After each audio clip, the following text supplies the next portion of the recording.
sur le podcast Bien dans ta boîte, je suis Laura Besson, coach, formatrice et autrice. Sur ce podcast, seul ou avec mes invités, on parle psychologie et entrepreneuriat, car je crois que le savoir, c'est la liberté. Celle de devenir libre, autonome, responsable et acteur-actrice de ta vie et de ton business. Ici, on explore les défis de la régulation émotionnelle, des relations et de l'identité professionnelle, tout en découvrant des solutions pratiques pour trouver ta place sur le marché et dans ta vie. Bonne écoute.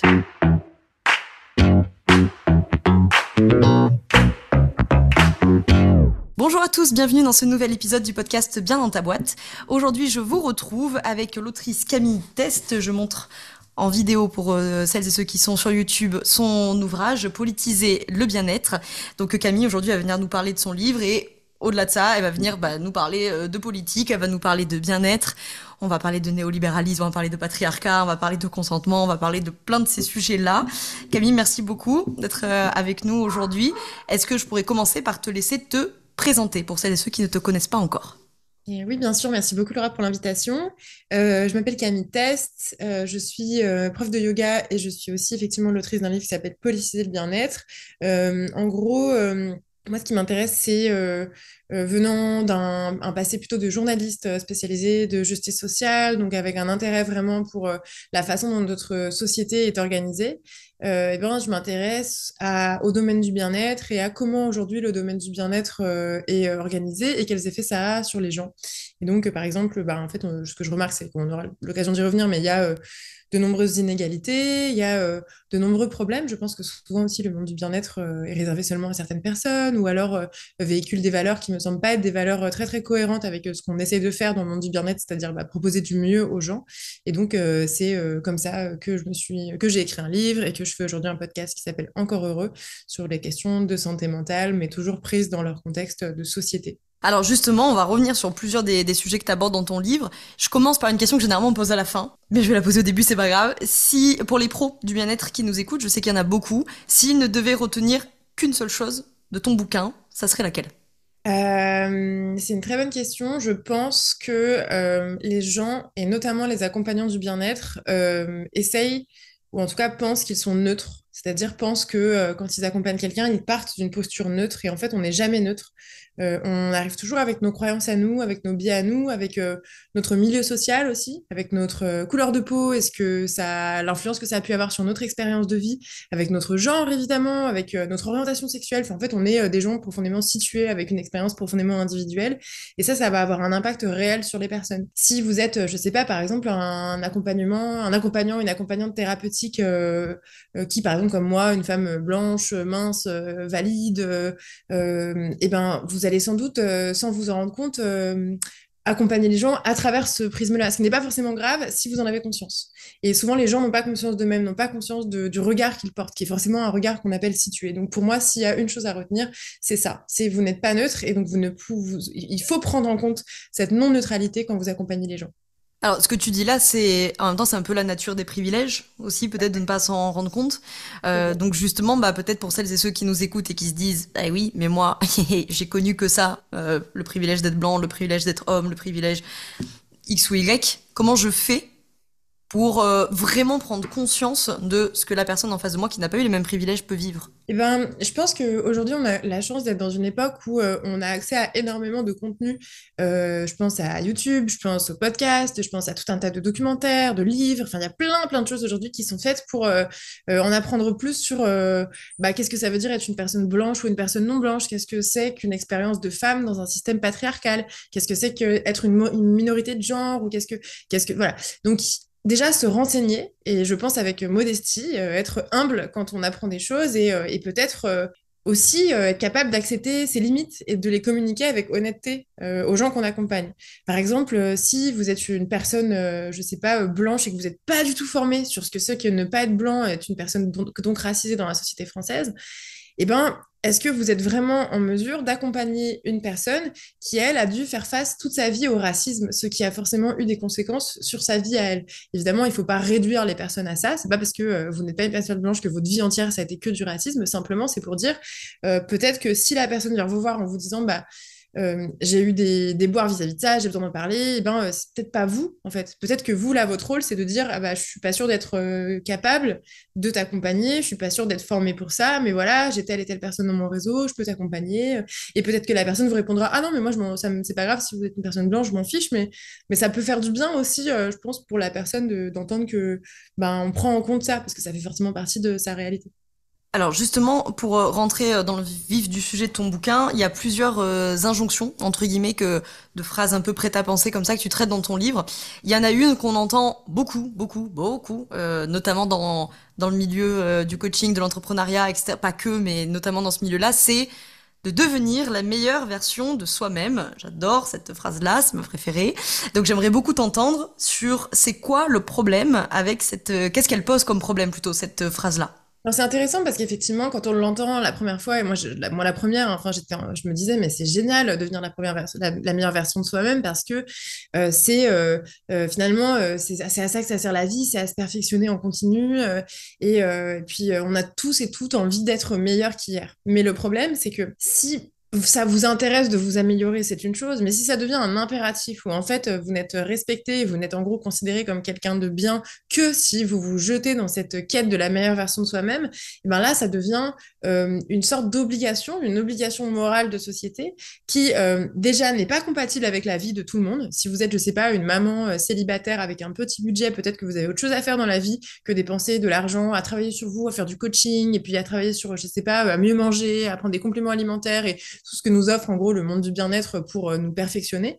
Et puis aussi, il faut se rendre compte que cette injonction à devenir la meilleure version de soi-même, elle nourrit aussi de façon assez vertigineuse un marché, le marché du bien-être, le marché du développement personnel.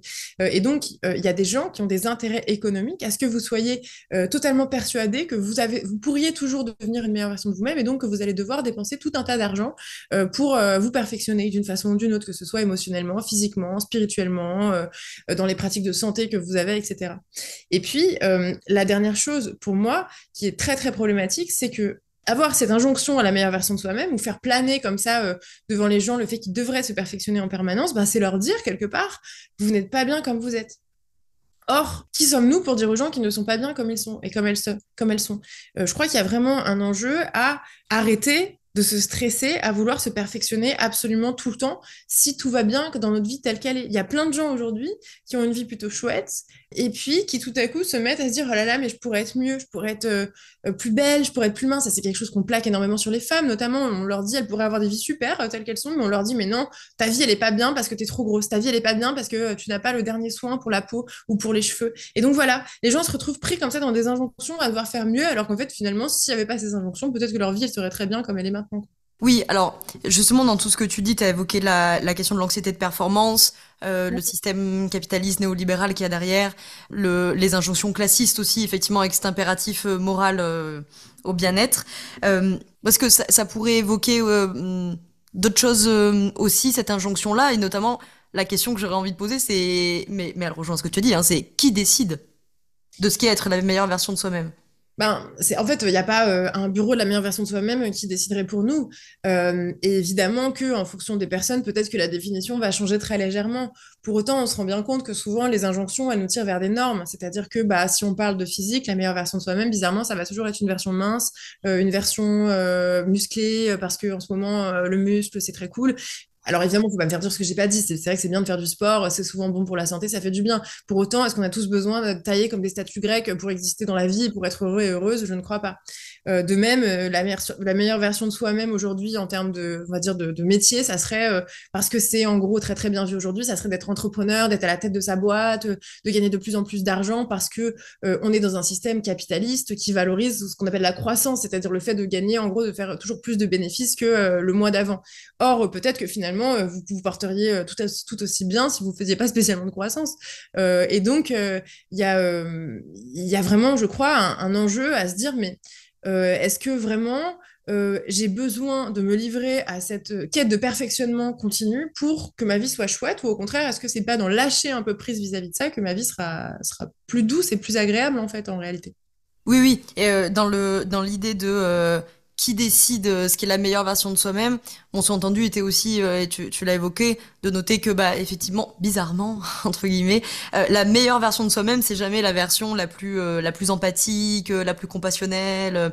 La plus liée aux autres, et je trouve que souvent derrière ces injonctions-là, il y a aussi le côté ultra individualiste de ces injonctions, quoi. Alors totalement, et je te remercie d'en parler. Effectivement, je pense que c'est un peu l'une des autres arnaques de la meilleure version de soi-même, c'est que on nous fait croire en gros que notre bonheur est entre nos mains à nous, notre équilibre est entre nos mains à nous, comme si le bonheur c'était une chose très individuelle. Or, en fait, le bonheur c'est surtout une question collective. Si vous êtes dans une société en guerre, bah, bonne chance pour trouver le bonheur. Si vous êtes dans une société où on attrape tous des cancers avant l'âge de 50 ans parce qu'en fait tout ce qu'on mange, tout ce qu'on consomme et l'air autour de nous est plein de perturbateurs endocriniens, bah, bonne chance pour être heureux. Vous pouvez faire les choix que vous voulez, les séances de coaching que vous voulez, le sport que vous voulez. En fait, vous n'allez pas échapper à la réalité de ce qu'est la société. Si vous êtes une femme et que vous faites tout bien, mais que vous demeurez dans un système patriarcal qui de toute façon fait que vous serez toujours perdante, et ben bonne chance pour être davantage heureux et heureuse. Et donc, cette quête de la meilleure version de soi-même très individuelle, en fait, c'est un mensonge, tout simplement, au sens où en fait, c'est une mauvaise compréhension de ce que c'est que le bonheur dans une société où en fait, il y a beaucoup de choses qui dépendent du collectif. Alors, je ne dis pas que tout dépend du collectif. C'est vrai qu'à la marge, il y a évidemment des choses qui dépendent de nous en tant qu'individus, mais pour autant, tout dépend, enfin, beaucoup de choses dépendent du collectif. Et donc, moi, ce qui m'inquiète, c'est quand on met toute notre énergie dans cette quête de la meilleure version de soi-même, alors qu'on pourrait en mettre au moins une partie dans, eh bien, travailler à changer la société ensemble. Donc, ça veut dire faire peut-être, je sais pas, mieux voter ou s'engager dans des associations ou se renseigner sur comment la société est organisée. En fait, ça veut dire se politiser, c'est-à-dire comprendre comment notre société est organisée, comprendre quels sont les rapports de pouvoir et donc peser potentiellement sur ces rapports de pouvoir pour que la société change dans son ensemble, ce qui aura un impact sur notre bonheur à nous, individus. Alors, je me fais l'avocat du diable parce que moi, je suis bien d'accord avec toi sur cette notion de la meilleure version de soi-même, mais je me fais peut-être porte-parole de nos auditeurs auditrices qui peut-être sont en train de se dire oui, mais moi, en attendant, Camille, c'est pour moi un levier de motivation. Moi, ça me motive de vivre avec ce truc-là. Eh ben, je comprends totalement et je pense qu'il ne faut pas laisser de côté la question de l'émancipation individuelle et le fait d'avoir des envies propres à soi et des passions. Et si on est à fond dans le fait voilà, de devenir cette meilleure version de soi-même pour le moment, moi je dis pourquoi pas, vraiment. Pour autant, là où ça m'inquiète, c'est quand, par exemple, on y laisse des sommes d'argent faramineuses alors qu'on n'a pas forcément le budget ou alors que ça nécessite de faire des choix peut-être au détriment de sa famille, de ses enfants ou de sa vie future, hein, tout simplement. Ou alors, est-ce que vraiment ça nous rend vraiment plus heureux et heureuses? Je vais vous donner l'exemple de la nutrition. Moi, je connais énormément de personnes, très souvent des femmes, qui vont se soumettre à des régimes drastiques ou alors vont avoir une alimentation, on va dire, de façon complètement démesurée, bonne pour la santé, quoi. C'est-à-dire en supprimant, je ne sais pas, tous les glucides, en étant hyper strict, hyper psychorigide, on va dire, sur son alimentation. Et sur le coup, les personnes vous diront peut-être, bah oui, ça me fait du bien, mais en réalité, on voit que souvent, on n'est pas loin du trouble alimentaire, hein, réellement, et qu'on est vraiment dans quelque chose qui pourrait presque être une pathologie, hein, et qui pourrait avoir des conséquences sur la santé mentale, notamment, absolument délétères.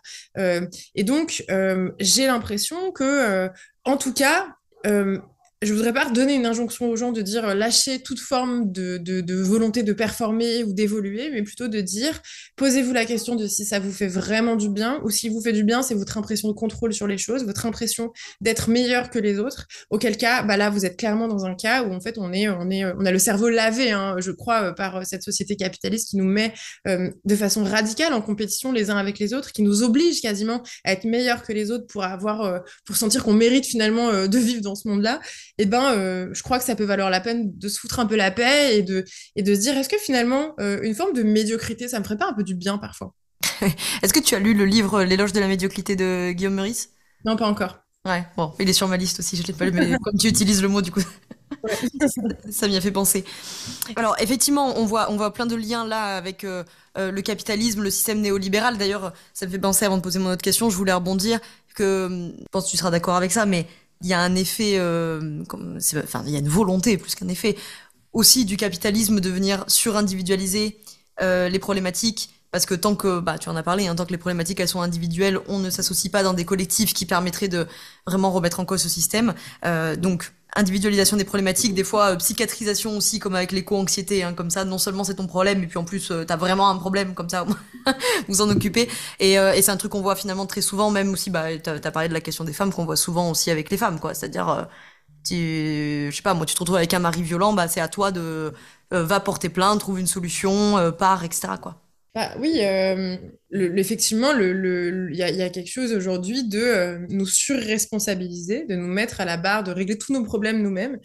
Et ça serait bien, ça ferait de nous des gens émancipés, des gens libres que de régler tous nos problèmes par nous-mêmes. Mais en fait, les problèmes aujourd'hui qu'on a dans notre société et qui risquent de nous mettre vraiment dans l'embarras demain, c'est littéralement la montée des océans, le réchauffement climatique, la disparition de tout un tas d'espèces.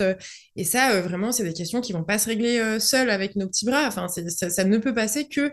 Enfin, j'aimerais vous dire le contraire, mais en réalité, ça ne peut passer que par l'organisation collective. C'est un peu la même chose avec, tu parlais des violences faites aux femmes, par exemple. Et ben, en fait, aujourd'hui, la plupart des lois qui sont passées pour défendre les femmes dans leurs droits, c'est souvent des organisations collectives de féministes qui les ont fait passer. Et encore, on est loin, très très loin de l'égalité. Et donc, on aura encore évidemment besoin de tout un tas de combats collectifs pour faire avancer ces choses-là. Je pense que pour beaucoup de personnes, ce qui peut être difficile, c'est de se dire, bah oui, mais je comprends ce que vous dites sur les combats collectifs, mais moi, je me sens pas légitime à m'engager, je sais pas vers qui me tourner, j'ai l'impression que de toute façon, dans les milieux engagés, parfois, c'est violent, ou on nous juge parce que on est, je sais pas, peut-être on parle pas avec les bons mots, ou on comprend pas bien de quoi on parle, voilà. Et ça, tout ça, c'est vrai, mais je pense qu'il faut pas oublier que s'engager, ça peut aussi être je sais pas, rejoindre un collectif de parents dans l'école primaire de ses enfants et faire en sorte peut-être que les enfants aient accès à un plat végétarien par semaine ou aient accès à de la nourriture davantage locale quand aujourd'hui, dans la plupart des cantines de France, on bouffe clairement de la merde, alors qu'en fait, ça coûterait pas beaucoup plus cher de faire manger des choses pas terribles, enfin des choses meilleures à nos enfants. Voilà, l'engagement, ça peut aussi être des choses très concrètes, très collectives, mais en tout cas, pour moi, il y a vraiment quelque chose de non seulement s'engager collectivement, ça aiderait pour tout un tas de choses qui nous rendraient plus heureux, plus épanouis, mais surtout s'organiser avec les autres, c'est aussi un vecteur de joie, c'est aussi un vecteur d'épanouissement profond. Donc, si les gens cherchent l'épanouissement par la quête de la meilleure pardon, si les gens cherchent l'épanouissement par la quête de la meilleure version de soi-même, et peut-être ne la trouvent pas complètement, mais tournez-vous vers faire des choses en collectif, je pense que vous allez être surpris du bonheur que ça peut vous apporter. Alors justement, pour passer, on a parlé pas mal de néolibéralisme et du capitalisme. Dans ton livre, hein, Camille, elle en parle beaucoup plus dans la première partie de ton bouquin. Il y a beaucoup d'autres liens à faire, notamment, petite parenthèse, pour les coachs qui nous écoutent et ou thérapeutes, milieu spirituel, New Age, etc. Tu en parles aussi pas mal, on s'en touchera peut-être un mot si on a le temps. Mais outre ce système néolibéral, tu fais aussi le lien avec le système patriarcal, et donc je voulais qu'on s'en touche deux mots, et notamment de la charge du soin, du care, qui repose sur les femmes et sur le travail gratuit des femmes. Est-ce que tu peux nous en toucher deux mots de ce sujet-là? Oui, bien sûr. Alors, le care, c'est une notion qui a été identifiée aux États-Unis par des psychologues sociaux à la fin des années 80, qui cherchent à décrire, en gros, qui considèrent que dans une société, nous, les humains, mais c'est vrai aussi sans doute pour d'autres êtres vivants, nous sommes tous vulnérables. On va tous tomber malade, vieillir, mourir. Parfois, on est fatigué, parfois, on a besoin de dormir, parfois, voilà. On a tous des besoins, des émotions, on est tous traversés par des choses qui nous rendent vulnérables. Et on a tous besoin des uns des autres pour combler ces vulnérabilités. Quand vous êtes une personne âgée, vous n'allez pas pouvoir vous gérer seul. Il y a des personnes qui vont devoir s'occuper de vous. Quand vous êtes un enfant, pareil. Quand vous êtes malade, pareil. Or, aujourd'hui, dans notre société contemporaine, occidentale notamment, le care, le travail du care est très très mal réparti. C'est-à-dire que souvent, par exemple, dans les familles, ce sont les femmes qui vont gérer les gens quand ils sont malades, mais aussi faire les courses, et puis écouter les problèmes quand il y a des problèmes émotionnels à régler, et puis qui vont faire tout ce travail de l'ombre, je sais pas, d'anticipation des cadeaux de Noël qui arrivent. Enfin voilà, tout ce travail du care, ce travail du soin, qu'on pourrait appeler travail du soin. Dans la société, plus généralement, les métiers du care, donc par exemple, je sais pas, les soignants, mais aussi les personnes qui sont en charge de notre alimentation, enfin en gros tous les métiers essentiels, on parle des fameux commerces qui sont restés ouverts pendant la crise du Covid par exemple, sont assurés en général par des personnes plutôt minorisées paupérisées, précarisées. Je pense aux femmes, je pense aussi souvent aux personnes plutôt de classe populaire ou aux personnes racisées. Parce que ce sont des métiers qui ont un paradoxe incroyable, qui c'est à la fois les métiers les plus importants, sans lesquels la société ne tourne pas, et à la fois ce sont les métiers les moins bien payés. C'est quand même complètement fou quand on y pense que une personne absolument nécessaire, je sais pas, un infirmier, une infirmière, soit bien moins payé que quelqu'un qui fait un métier souvent relativement inutile. J'ai pas d'exemple en tête, mais voilà, quelqu'un qui, je sais pas, travaillerait dans le marketing d'un objet inutile, par exemple. Euh, le truc, c'est que dans le soin, c'est peut-être pour ça que tu me poses la question, peut-être que ça intéresse particulièrement les professionnels du soin. Bah, évidemment que quand on travaille dans le monde du soin, dans le monde du bien-être, de l'accompagnement, ben, souvent c'est des métiers du care, c'est des métiers où on va travailler sur les souffrances des gens, sur leur psychologie, sur voilà, on va essayer d'apporter du mieux aux gens. Et ben souvent, ça va être des métiers qui sont occupés par des femmes. Et ce que je vois, moi, dans le monde de l'accompagnement, c'est souvent que beaucoup de femmes y vont parce que finalement, c'est un peu le prolongement de ce qu'elles savent faire en famille, quoi. Et aussi, en tout cas, moi, en tant que prof de yoga, je le vois beaucoup chez les profs de yoga, chez les profs de yoga, pardon. C'est souvent des métiers où on va avoir du mal à se positionner parce qu'à la fois, on veut faire du bien, à la fois, on est des femmes, donc on a du mal à se faire payer. On a toujours peur de mal faire, ce qui est bien parce que en fait, du coup, je trouve que c'est un milieu intéressant de gens qui veulent vraiment s'améliorer et vraiment bien faire. Et moi, j'ai trouvé beaucoup d'écoute sur mes questions dans ces milieux-là. Je pense que voilà, c'est un milieu du care, le monde du bien-être, le monde de l'accompagnement. C'est du coup des métiers qui peuvent apporter beaucoup, je pense, au monde de demain, si on essaie de construire un monde davantage autour du care. Mais c'est un monde où je pense qu'il faut faire attention à pas se brûler. Et où, évidemment, on l'a vu au début de cet entretien, on peut aussi faire plein de conneries et plein d'erreurs. Et donc, c'est un monde aussi où il faut faire gaffe à ce qu'on fait. Et ben justement, pour faire un peu le lien avec ce qu'on se disait au début de l'entretien, là aussi je me fais porte-parole potentiellement de nos auditeurs, auditrices, qui se disent, bah, je suis effectivement dans le milieu du care, potentiellement je suis une femme, je suis dans le prolongement de ce que j'ai appris toute mon enfance, mon adolescence et à l'âge adulte, et je reçois beaucoup de femmes, parce que c'est vrai que souvent, du coup, on va se retrouver avec une clientèle ou une patientèle qui est souvent très féminine et qui peut, du coup, des fois, nous emmener en séance des thématiques qui sont vraiment systémiques. Je pense, par exemple, à des femmes qui pourraient venir parce que problème de charge mentale, parce que problème de répartition, je sais pas, bon, thérapie de couple, répartition des charges domestiques, etc. La liste est infinie. Et du coup, peut-être pour certains pros de l'accompagnement qui nous écoutent, cette sensation de se retrouver un peu dans une impasse, parce que quand t'as conscience de l'enjeu politique et systémique qu'il y a derrière, bah, de te retrouver un peu dans un truc en te disant, bah, nous voilà bien enquiquinés. C'est quoi notre rôle à nous quand on accompagne l'individuel et qu'on veut pas en remettre une couche de surresponsabilisation des individus? Eh ben, en fait, c'est une très bonne question parce que moi, c'est comme ça que je commence mon bouquin. Je parle de ma mère qui est thérapeute et qui a longtemps accompagné des femmes qui venaient la voir, en fait, en globalement toujours un peu avec les mêmes problèmes et qui, je pense, n'avaient pas tout à fait conscience de ce que c'est qu'un système patriarcal qui oppresse les femmes, enfin voilà, du caractère systémique de ce que vivaient les femmes.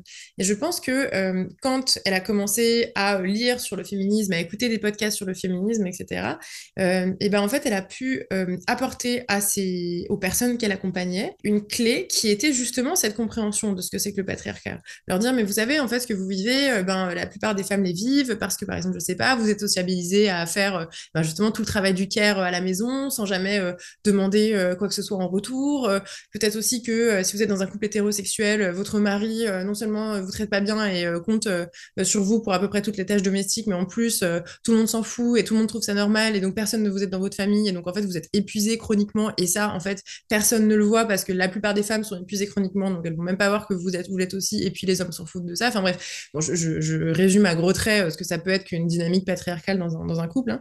Et ben je pense que nommer le fait que c'est pas elle toute seule, mais qu'en fait c'est un système entier. On a l'impression que c'est pas une solution individuelle, mais en fait ça fait déjà du bien de savoir qu'on est tous et toutes dans le même panier, parce que ça permet de dire ensuite peut-être que ça permet de rentrer chez soi et de dire, eh ben en fait ce que je vis, c'est injuste parce que c'est toute une société qui est structurée comme ça, parce qu'à un moment, en gros, des gens l'ont décidé, et ça veut dire que il faut que ça change. Et donc, je pense que c'est aussi un outil très très fort de se dire, oui, on est toutes dans le même panier, mais du coup, on est toutes ensemble pour en sortir potentiellement. Et moi, je trouve qu'on a tout intérêt à faire ressentir et naître des liens de solidarité entre, par exemple, une accompagnante et une personne qu'elle accompagne, et aussi entre toutes les femmes, par exemple. Ensuite, Je pense pas que c'est parce qu'une femme est prise dans une dynamique qui clairement peut s'expliquer par le patriarcat qu'elle est impuissante pour autant. Je pense que les outils qu'on peut transmettre, que ce soit dans le coaching, dans la thérapie, dans le yoga, dans le n'importe, enfin toutes les pratiques d'accompagnement, elles peuvent servir pour les femmes et pour n'importe qui d'autre d'ailleurs à s'émanciper, à se sortir de dynamiques de domination. Je vais vous donner un exemple très concret. Moi, je suis convaincue que dans les pratiques physiques et le fait de construire de la force et de mieux travailler sa respiration, enfin de construire de la puissance corporelle, c'est quelque chose qu'on peut emmener ensuite dans sa vie, qu'on peut emmener dans son couple, qu'on peut emmener avec ses enfants, qu'on peut emmener au travail. Dans mon livre, je parle à un moment d'une personne qui s'est mise à faire de la danse de façon très intense et qui me disait, mais c'est fou, en fait, depuis que je danse et que je fais faire des trucs vraiment forts et puissants à mon corps, quand je me retrouve en réunion ensuite avec mes collègues qui sont en général des hommes blancs de 50 ans, alors qu'en l'occurrence, c'est d'une femme noire de 25 ans, et ben en fait, j'ose beaucoup plus prendre la parole, j'ose beaucoup plus poser mes limites parce que je sais pas, je me sens plus ancrée dans mon corps, quoi. Et donc, là, je trouve que ces outils, ils prennent tout leur sens parce que on peut en faire des outils de changement politique et pas seulement juste de réalisation personnelle. Je sais pas si vous voyez la nuance. Là aussi, question avocat du diable. La question que ça m'évoque, c'est que tous ces outils, ces méthodes, etc., ça peut aussi des fois donner la sensation aux personnes qui sont déjà, alors j'allais dire aux minorités, pour les femmes, c'est, soit dit en passant, pas une minorité, mais enfin bref, minorité en termes de pouvoir politique, si je peux dire ça comme ça, la sensation que du coup, c'est un peu la double peine, c'est-à-dire non seulement t'es victime d'un système patriarcal, classiste, etc., et que en plus te retombe encore dessus de devoir trouver des solutions et non seulement avec le coût social que ça peut entraîner. Par exemple, si on revient sur la question féministe, aussi bah cette jeune femme dont tu parles, j'imagine bien volontiers que poser ses limites, dire non, envoyer bouler ses collègues, ça se fait pas sans répercussions et sans conséquences. Eh ben oui, c'est intéressant de parler de ça parce qu'effectivement, je pense que quand on est dans une position dominée, dans une situation donnée, eh ben effectivement, la charge repose beaucoup à nous de travailler pour sortir de cette domination. Et d'ailleurs, c'est l'un des enjeux, je pense, aujourd'hui, quand on est dominé, c'est de s'organiser, communiquer, militer, lutter suffisamment pour dire aux gens qui, eux, sont en position de dominant, bah, bougez-vous le cul pour perdre un peu de vos privilèges et rééquilibrer la situation. Pour autant, j'avoue, moi, j'ai pas une vision angélique où je me dis, en tout cas dans ce qui me concerne, c'est-à-dire le sexisme, je pense pas qu'un jour les personnes qui ne subissent pas le sexisme, genre les hommes, vont s'organiser pour se dire tous, ok, c'est bon, maintenant on arrête ça, on démantèle le patriarcat. Parce qu'en fait, ça se passe pas comme ça. Je pense qu'il y a beaucoup d'hommes qui sont de très bonne volonté, mais simplement, comme tu le disais au début de cet entretien, quand on a des privilèges, on le voit pas forcément. Et puis en fait, on n'est pas animé par cette rage d'égalité, tout simplement. Ça serait bien que ce soit le cas, mais ça ne l'est pas. Et enfin, ça ne l'est pas toujours. Et je crois que aujourd'hui, il y a aussi beaucoup, on peut trouver aussi beaucoup de joie. Ça peut paraître peut-être désagréable à entendre pour quelqu'un qui est pris dans une dynamique de pouvoir très violente. Alors, je veux pas dire qu'il y a de la joie à sortir je sais pas, il y a un truc de violence conjugale, pas du tout. Mais par contre, peut-être que dans des situations moins graves, il y a de la joie à s'organiser avec les autres et à dire, OK, maintenant, je vais mettre en place des actions, pas seulement individuelles, mais collectives, pour faire avancer des combats, pour faire changer les choses. Et parfois, on va se planter, mais c'est pas grave parce que en fait, on va être ensemble et que en fait, cette société, on va la faire évoluer. Et en réalité, aujourd'hui, en 2024, la situation pour les femmes, elle est moins pire qu'il y a, genre, ne serait-ce que 5 ans. Je sais pas, les avancées grâce à MeToo, par exemple. Et pourtant, elle n'est pas encore parfaite, mais vraiment pas. On a encore des dizaines, voire des centaines d'années de travail pour que cette société, elle soit égalitaire. Mais ça avance. Et ça, c'est vraiment vecteur de joie. Donc, je pense que oui, on a la charge de faire changer les choses, mais il y a aussi du plaisir là-dedans. Et je pense ça peut être une source de satisfaction infinie. Oui, et puis comme on disait tout à l'heure, question, bon alors là par exemple de la sororité, mais d'une manière générale, effectivement, de retrouver aussi les bénéfices du collectif. Oui, et ça ne veut pas dire que moi, je suis pas non plus dans une posture où je pense que la solution à tout est collective. Je pense aussi que nos engagements, nos luttes, je pense que enfin, la société de manière générale, elle doit pouvoir continuer à permettre l'indépendance, l'émancipation individuelle. Mais voilà, on doit pouvoir, je crois, piocher dans le collectif quand il s'agit de gérer des choses en collectif et être des individus quand il s'agit d'être des individus, mais ne pas confondre les deux dans un sens comme dans l'autre. Alors, enfin, tu as commencé à répondre un petit peu à la question, mais on était un peu plus sur la question féministe. D'une manière générale, quelles sont les solutions pour les pros du bien-être qui nous écoutent et qui veulent politiser leur pratique du bien-être? Alors, je pense que d'ailleurs, d'abord, c'est important de comprendre ce que ça veut dire politiser. Politiser, c'est regarder qu'est-ce qui est de l'ordre des dynamiques sociales dans nos pratiques, et c'est-à-dire, par exemple, de l'ordre des dominations, et quelle influence nos pratiques, elles ont sur le réel. Ça peut vouloir dire plusieurs choses. D'abord, quand on parle des dominations, eh ben, comment est-ce que je fais pour que mes espaces, ils soient pas seulement réservés à certaines personnes? C'est-à-dire, comment est-ce que moi, je vous donne beaucoup d'exemples liés au yoga parce que c'est vrai que c'est le monde que je connais le mieux parce que je suis prof de yoga. Comment est-ce que je fais pour qu'aujourd'hui les studios de yoga des grandes villes, ils soient pas seulement fréquentés par des personnes blanches avec de l'argent, souvent des corps très minces, certainement pas handicapés pour la plupart parce que c'est très compliqué quand on a un handicap d'accéder à certains espaces. Voilà, donc pour ça. Bah évidemment, ça va dépendre de la problématique, mais il y a plein de choses à mettre en place. Ça peut être des enjeux de travailler avec des enseignants, des praticiens, des accompagnants qui ne sont pas tous créés dans le même moule, des gens différents. Ça peut être travailler sur nos espaces pour qu'ils soient plus accessibles. Ça peut être travailler sur nos systèmes de prix, mettre en place des prix différents en fonction des profils, mettre des systèmes de bourse. Ça peut être des choses comme ça. Ensuite, est-ce qu'on est capable d'accompagner les réalités des personnes minorisées, par exemple? Est-ce que, on en a parlé brièvement, on est capable d'accompagner des personnes racisées correctement, sans rajouter des violences à la violence qu'elles vivent déjà en tant que minorité dans une société? Pareil pour, je sais pas, les personnes LGBT, par exemple. Est-ce que, en tant qu'accompagnant, vous êtes formé sur les questions LGBT? Est-ce que si demain, quelqu'un qui est, je sais pas, une personne trans ou une personne bisexuelle, homosexuelle, non-binaire passe la porte de votre cabinet, mais êtes-vous en mesure, êtes-vous sûr que vous êtes capable de l'accompagner sans rajouter de la violence à la violence? Si c'est pas le cas, mais c'est totalement ok. On ne naît pas en sachant accompagner les personnes trans, enfin, aujourd'hui en tout cas. Donc en fait, formez-vous. Il y a tout un tas de personnes qui sont capables de vous aider sur ces sujets.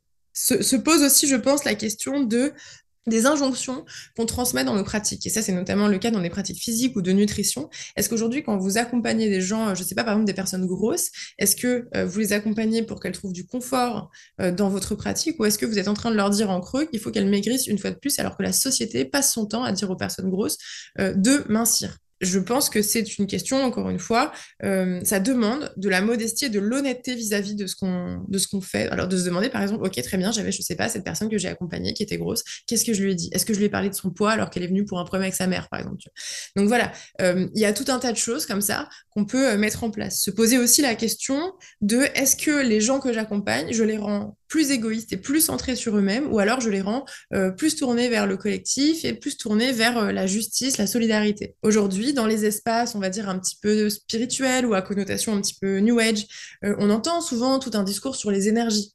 Je sais pas, ne pas faire telle et telle chose parce qu'on ferait baisser nos énergies, ne pas fréquenter telle et telle personne parce qu'on ferait baisser nos énergies. Pendant le Covid, je me souviens, je suivais une prof de yoga sur les réseaux sociaux qui m'avait terrifiée parce qu'elle répondait à l'une de ses followers qui lui disait, bah voilà, moi, mon mari n'en fout pas une à la maison pendant le Covid, j'en peux plus, je dois gérer mes gosses et je dois faire je sais pas quoi.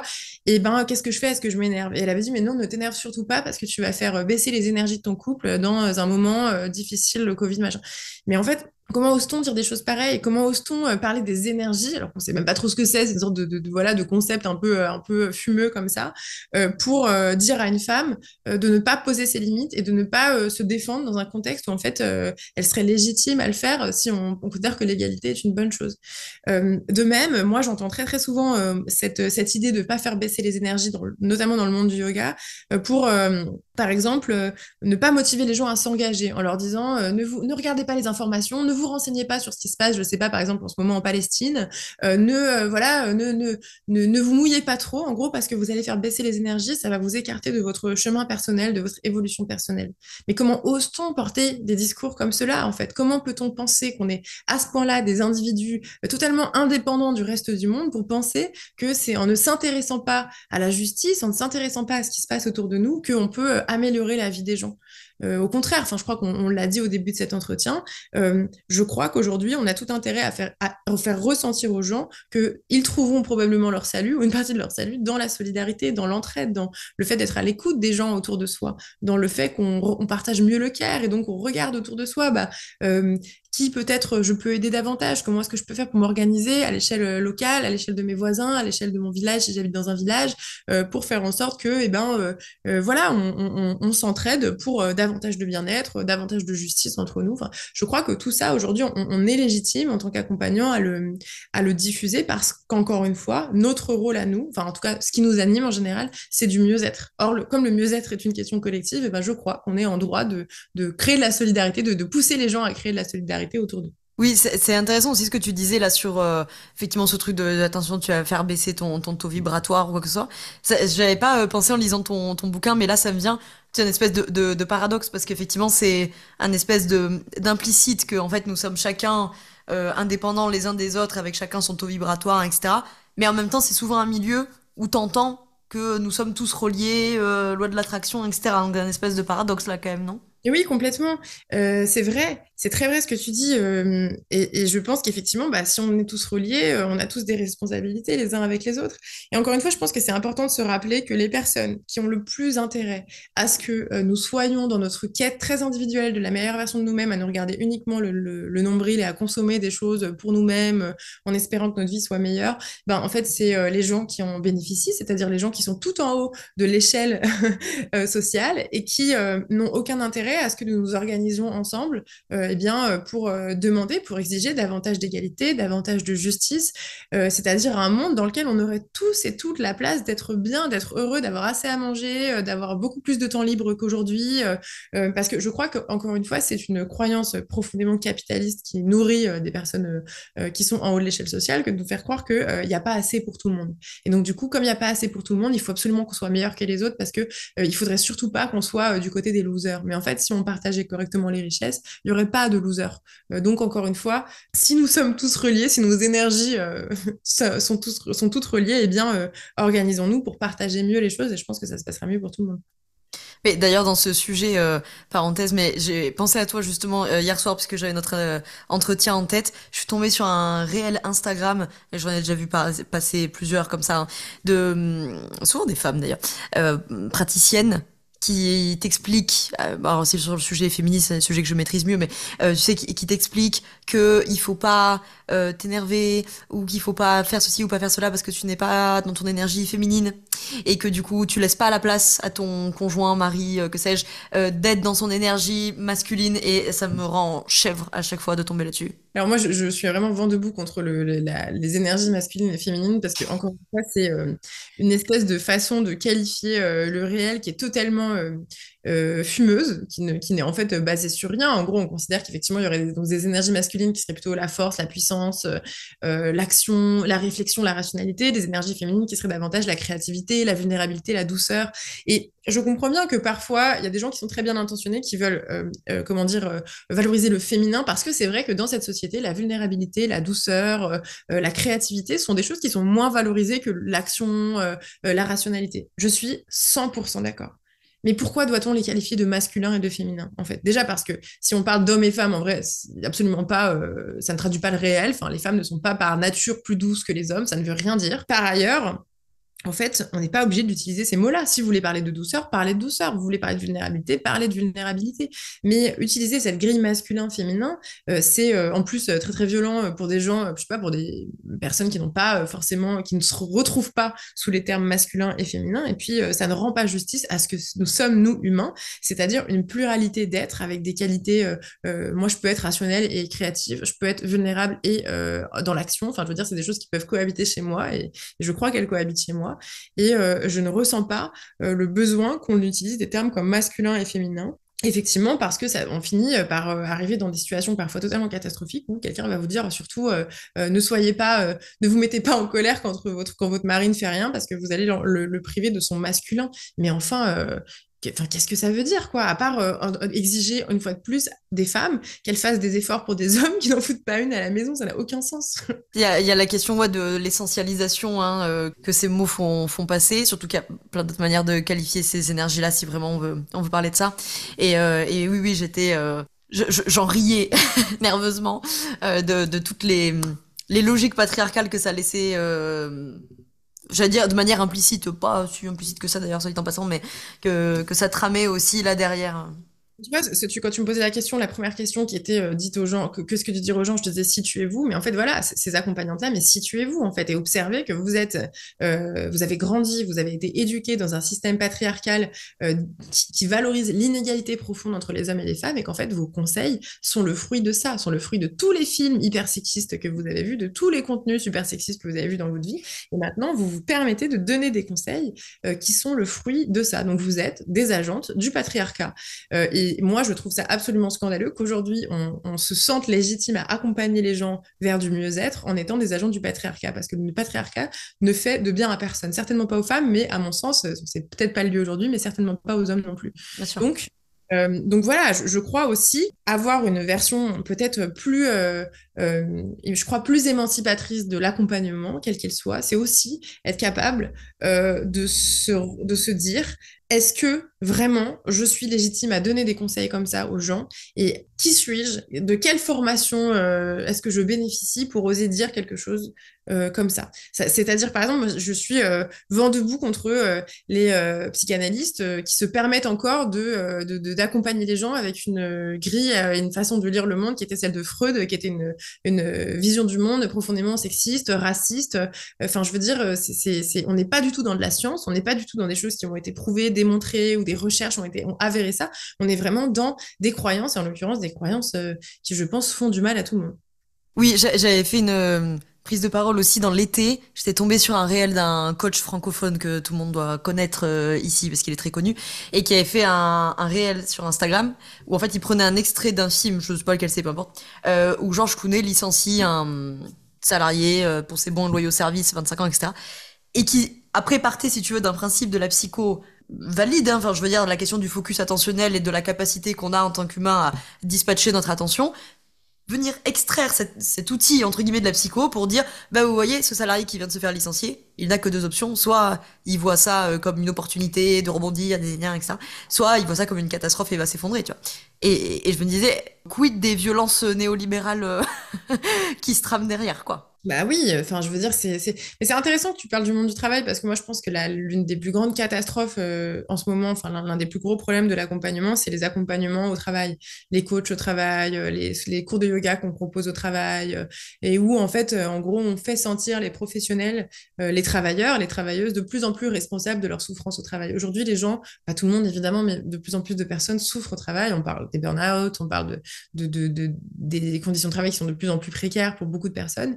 Et toutes ces pratiques-là, parfois, elles viennent nourrir cette idée que finalement les gens sont responsables de leur bien-être au travail. Encore une fois, comme si c'était une question de choix individuel, si vous allez bien ou si vous allez mal au travail. Une question de pratique individuelle. Mais non, souvent, c'est la manière dont les gens sont managés, c'est la manière dont l'organisation du travail est réalisée. Si vous n'avez pas la place ou le temps de réaliser vos objectifs, bah, vous allez toujours avoir une estime de vous terrible. Et donc, du coup, vous allez être malheureux au travail. Et après, on va vous dire, mais faites du yoga, mais c'est pas 3 cours de yoga qui vont faire que vous allez bien. Et donc, ça aussi, je crois que c'est hyper important quand on est accompagnant et accompagnante de se demander si on est en train de nourrir ce système. Est-ce que, moi j'ai une copine à un moment prof de yoga qui allait donner des cours chez Amazon. Bon, est-ce que Amazon qui est un lieu où il y a eu pas mal de souffrance au travail, il y a beaucoup d'histoires qui sont sorties, au-delà du fait que c'est une entreprise qui est catastrophique pour la planète. Alors, est-ce que vraiment on a envie de nourrir ce système-là en fait? Est-ce qu'on n'est pas paradoxaux quand on va à la fois se dire on s'engage pour du mieux-être et à la fois on va travailler avec des entreprises qui, elles, détruisent la planète et détruisent la santé des travailleurs et des travailleuses. Alors je me fais l'avocat du diable avant dernière question. Est-ce qu'on n'est pas paradoxaux quand on déplore ce système capitaliste néolibéral mais qu'on bosse à son compte? Ben, je crois qu'il y a une différence absolument majeure entre le travail des petites entreprises et les grosses boîtes capitalistes qui font du profit, enfin, dont les actionnaires font du profit. Si vous travaillez, si en gros ce que tu vends, c'est ta charge de travail, je sais pas, t'es masseuse par exemple, et enfin, tu donnes un massage à quelqu'un et en échange, tu reçois de l'argent. Bah, c'est un échange qui existait, enfin voilà, depuis que l'argent existe, quoi, si tu veux. Après, c'est un peu différent si l'idée c'est de faire toujours plus de profit sur le dos de personnes sur le dos par exemple, je sais pas, de salariés ou de personnes qui elles sont exploitées pour leur travail. C'est un tout petit peu différent. Donc je pense qu'il faut faire attention à ça, à pas non plus avoir une espèce de, comment dire, de diabolisation de toute personne qui aurait un travail peut-être d'entrepreneur. C'est un tout petit peu différent d'être à son compte, je sais pas, d'être auto-entrepreneur, où en plus on est quand même dans un statut très très précaire, et de dire, ah là, t'es auto-entrepreneur, donc t'es un méchant capitaliste. Enfin, c'est pas, honnêtement, c'est pas, c'est un peu, c'est un petit peu réducteur et pas très objectif de dire ça. Voilà. Après, ça dépend aussi pourquoi on est dans là où on est. Si vous êtes accompagnant parce que juste vous avez envie de vous faire toujours plus d'argent sur le dos de gens. Moi, je pense, enfin, tu donnais brièvement l'exemple des coachs dont je parle dans mon livre. Moi, je fais très très attention à quand le coaching devient une pyramide de Ponzi, et qu'en fait on est coach et qu'on forme des coachs qui vont eux-mêmes former des coachs qui vont eux-mêmes former des coachs, et qu'en général on les fait payer très très cher, et que souvent les gens à qui on fait payer très très cher, c'est des gens qui sont très perdus dans leur vie et parfois très précaires. Bah là, pour moi, il y a un enjeu d'exploitation de la misère d'autrui qui est, je crois, problématique. Maintenant, si vous êtes accompagnant et que vous apportez des services de qualité à des gens pour des prix normaux, je crois que ça va aller. Je pense que vous n'avez pas besoin de vous flageller outre mesure, quoi. Alors, dernière question que je voulais te poser, puisqu'après, il faut bien entendu qu'on te libère, même si on aurait 20 000 questions à te poser, mais la dernière quand même que je voulais aborder, tu prenais par exemple tout à l'heure l'exemple de je suis praticienne, j'ai parlé à ma bénéficiaire de son poids alors qu'elle venait pour me parler de sa mère. Ma question sous-jacente, c'est la question du consentement. J'aimerais bien qu'on se touche deux mots là-dessus avant de terminer, sur la question du consentement dans le marketing, consentement dans la pratique du bien-être. Qu'est-ce que tu pourrais nous en dire? Eh bien, c'est vrai que j'ai l'impression que le monde du bien-être, le monde de l'accompagnement est souvent très très inspiré dans sa façon de fonctionner du monde de la médecine, avec ce truc très vertical où les médecins sont des espèces de sachants tout puissants qui se permettent des choses parfois terribles. Bon, quoique ça évolue, hein, mais les questions de consentement dans la médecine, c'est parfois un vrai vrai problème. Et nous aussi, je trouve que parfois on a un peu tendance à oublier que bah, on accompagne des gens qui souvent viennent dans une posture, on va dire, peut-être vulnérable. Enfin, s'ils viennent nous voir, c'est souvent qu'il y a quelque chose qu'ils veulent changer dans leur vie. Et donc, est-ce que, on fait attention à ce que, eh bien, oui, leur consentement soit respecté. Exemple tout bête, le consentement au toucher. Si vous faites un métier qui implique le toucher. Dans les cours de yoga, par exemple, c'est le cas. Souvent, on va toucher les gens pour les aligner dans leur posture. Eh bien, est-ce qu'on leur demande avant de les toucher? Parce que bon, bah, y a plein de gens qui vont s'en foutre, mais il y a aussi des gens qui peut-être ont des parcours traumatiques pour lesquels ça va être très difficile. Puis d'une manière générale, en fait, le toucher, c'est pas anodin. Et on est dans une société où on se pose pas beaucoup la question du toucher. On s'autorise beaucoup à toucher les gens, et notamment, encore une fois, les personnes minorisées, notamment les femmes, en fait, qu'on va toucher sans leur consentement. Parfois, on parle d'agression sexuelle, évidemment, mais même sans ça, en fait. Donc, pour moi, il y a... Et les enfants aussi, hein, typiquement, les enfants qu'on connaît pas dans la rue, à qui on va prendre les joues, comme ça.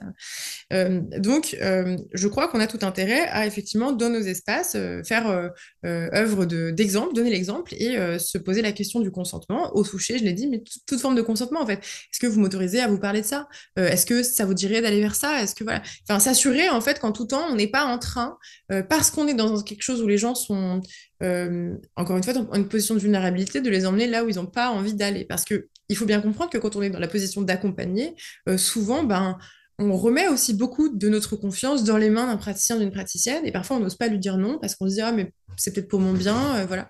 Et donc je crois vraiment qu'on a tout intérêt à évoluer sur ces questions, et ça peut vraiment passer par tout un tas de choses. C'est compliqué, là, il faudrait qu'on trouve des exemples en fonction des métiers, mais même voilà, quand on fait des massages, je connais beaucoup de masseurs, masseuses qui aujourd'hui disent aux gens ce ils vont leur faire, leur demandent, est-ce que vous m'autorisez à vous toucher là? Enfin, il y a plein de choses en fait autour du consentement qu'on peut développer pour que ce soit beaucoup plus sécure et confortable pour tout le monde. Alors Camille, 20 minutes autres questions à te poser, mais nos auditeurs, auditrices pourront y trouver les réponses dans ton livre, Politiser le bien-être.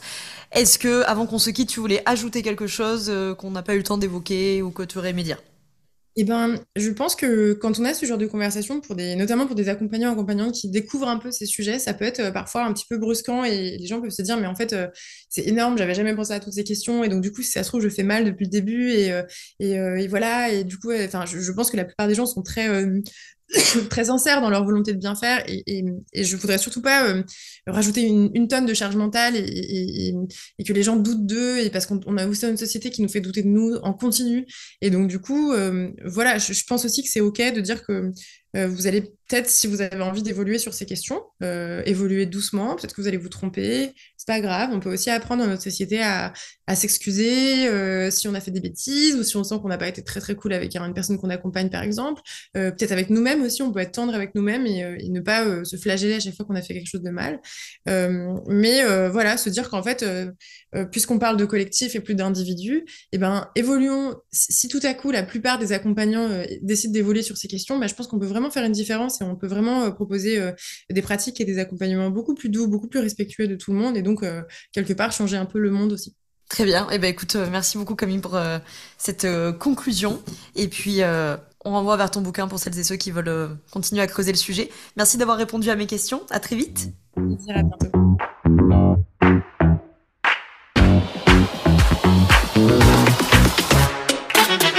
Je te remercie d'avoir écouté cet épisode jusqu'au bout. Tu peux retrouver l'ensemble des informations et des liens en description de cet épisode.